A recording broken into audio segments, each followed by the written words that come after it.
shit since my mama stayed in them apartments. Regardless, my daddy told me keep the heat even when I'm in foreigns. I'm heartless, cause these niggas is hating on me just because I'm the biggest, the largest, the biggest, the largest. What up, what up, what up, what up, y'all? It's your boy Darkwing Dub, and I'm back with another one. You see what I got going on over here. It's finally official. They found their replacement for Gervonta Davis. And it's Anthony Joshua. Like, what are we doing here? What are we doing here? So, what we know is Friday, December 19th in Miami, Florida, we are getting Anthony Joshua versus Jake Paul in a heavyweight boxing match. I repeat, a heavyweight boxing match. Sensational. Yeah, it is sensational because guess what? This is what everybody been looking forward to. Everybody been looking forward to seeing Jake Paul getting his wig split. If this is the same Anthony Joshua that put that beat down on Francis Ngannou, Jake Paul, you in trouble. You in trouble. This is what we all been waiting for. Jake Paul, you in trouble.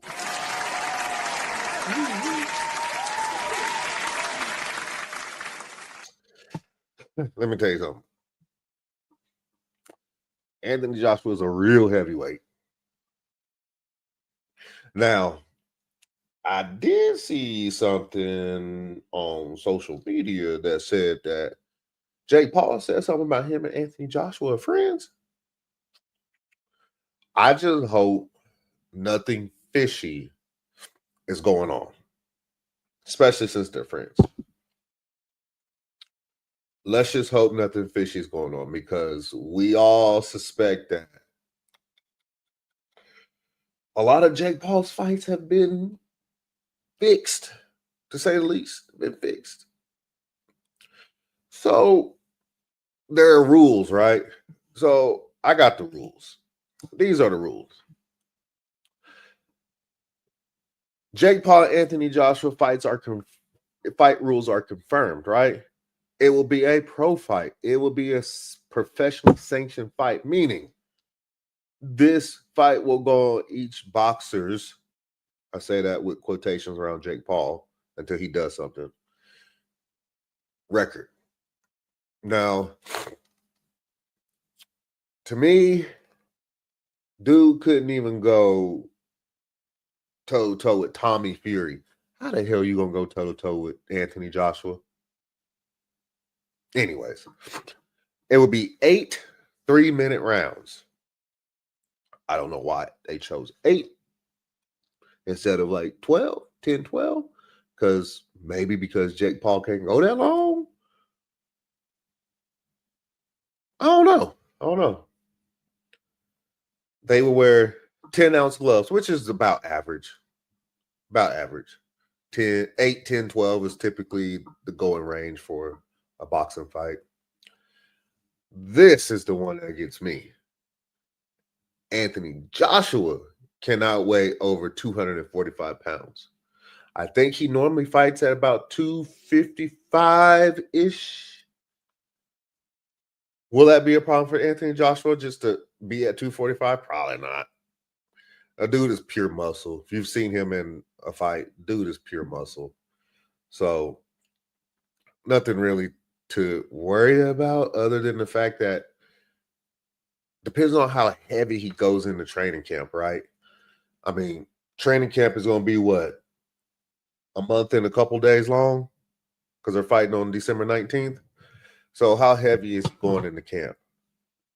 If he hasn't already been training. Because I know Turki Al-Sheikh has said something about sometime in 2026 they're trying to set up a Tyson Fury versus Joshua fight, which people have been begging for that fight.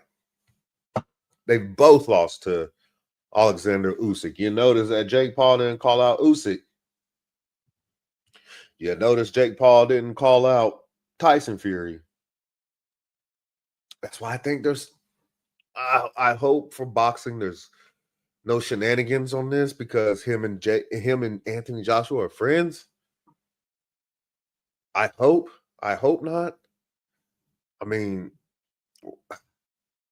it's sad that we have to look at it like that, right? Like, why do we have to look at it as let's hope nothing is just going on behind the scenes? Why does he want to fight Anthony Joshua? Why didn't he call out Usyk? Why didn't he call out Tyson Fury? He attempted to get under Francis Ngannou's skin, but I don't think he wanted that smoke either. Why didn't you call out Deontay Wilder? Deontay Wilder needs something to do. But you call out Anthony Joshua. Interesting. Now, Anthony Joshua's already calling his shot, though. Jake or anyone can get this work. No mercy. I'm about to break the internet over Jake Paul's face. Sensational. Yeah, that is absolutely sensational. Because we saw what Anthony Joshua did to Francis Ngannou. And mind you, Francis Ngannou is the same person that dropped Tyson Fury. Francis Ngannou is the same one who was actually in the fight with Tyson Fury. And we saw what Anthony Joshua did to Francis Ngannou. I mean, when I say he put him to sleep, Francis Ngannou with night-night. That boy was slept.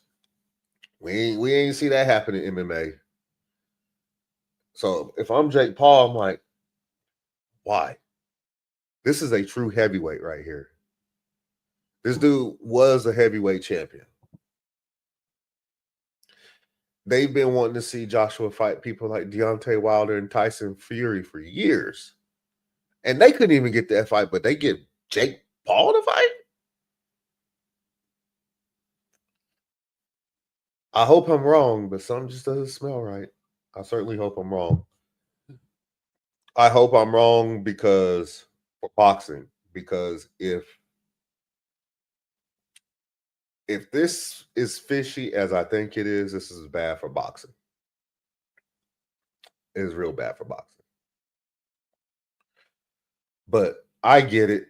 They want a super mega fight before 2026. But I don't know.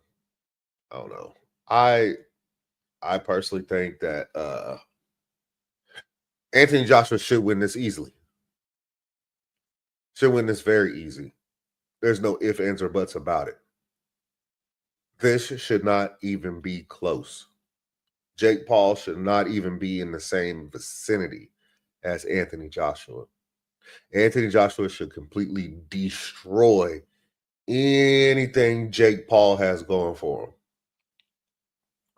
As a real true boxer, real true heavyweight, Anthony Joshua should not allow this fight to go past, I'll say 3 rounds. I'll give him 3. It should not get to 8. It shouldn't.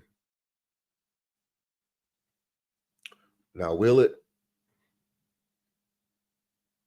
I guess it could, but it shouldn't. This should not even be close. I mean, if I am Anthony Joshua, I'm looking to end this in first round. In the first round, I'm looking to split his wig as soon as that bell rings. Get him out of there real quick. Get my pay and take my happy ass back to England. But a piece of me feels like something's fishy. I don't know why. So it just smells fishy to me. It smelled fishy with the Tank Davis too. It just didn't smell right. I hope I'm wrong. But yeah. My prediction is Anthony Joshua splits his wig one way or another. Makes it an easy fight. And goes back to England, the winner, with another win on his belt. And then Jake Paul goes back to looking for the next retired MMA fighter to fight.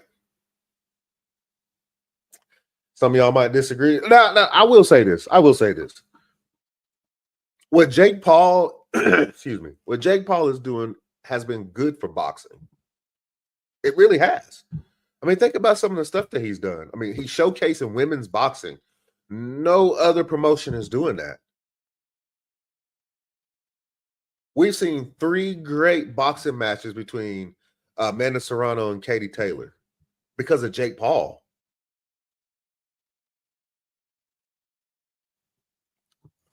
By the way, Amanda Serrano won those. I'm just saying. Jake Paul is putting that on. He's actually bringing more eyes to boxing compared, like, other than Terrence Crawford, Canelo, Usyk, and Tyson Fury. Who else is bringing eyes to boxing?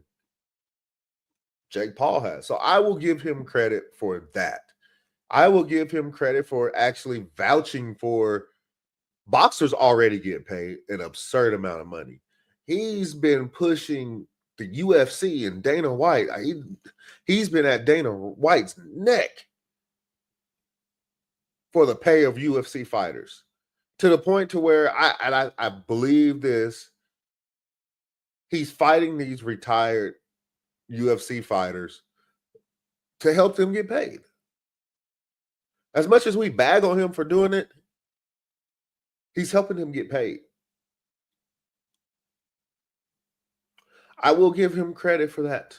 I will. But now that he's stepping up into the big leagues, it's time for these fighters to start splitting his wig. It really is. But I will give him credit for bringing eyes to boxing. I love boxing. I really, really, really do. So I will give him credit for bringing eyes back to boxing, or helping bring eyes back to boxing. But Anthony Joshua will split that wig and take his happy ass back to England, get ready to fight Tyson Fury or Deontay Wilder, whichever one comes first. That's my prediction. I'll give him 3rd round knockout, Anthony Joshua. What y'all think? Scan that QR code up there. Show your boys some love. Show your boys at the Ring Ropes and Turnbuckle podcast some love. Until the next time, this is what I call a flawless victory. Absolutely. See y'all next time. Salute.